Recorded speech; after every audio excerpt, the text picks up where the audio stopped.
Beaucoup d'enfants savent parler, mais on a du mal à les comprendre. Ils parlent souvent très vite, ils avalent mes mots, leur voix disparaît. Et c'est pour ça que la voix se travaille avant même la confiance en soi. Oui, un enfant qui parle mal, ce n'est pas un enfant incapable. C'est souvent un enfant qui ne respire pas bien, qui n'articule pas bien, qui n'a jamais appris à poser sa voix.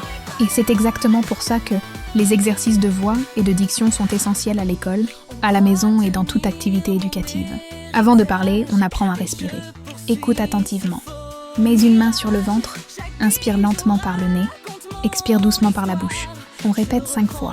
Bien. Une voix calme commence par une respiration calme. Maintenant, on réveille la bouche. Pourquoi ce faire? Ouvre grand la bouche, exagère les mouvements et répète lentement. Ma. Ensuite rapidement. Ma, me, mi, mo, mu. Puis ta, ta, ta, i, to, to. Et c'est comme ça que l'enfant commence à être compris. Il apprend à respecter chaque syllabe. Ensuite, on pose la voix. Répète cette phrase. Je parle lentement, je respire et je prends ma place. Dis-la d'abord lentement, puis avec plus de volume, puis en regardant droit devant soi.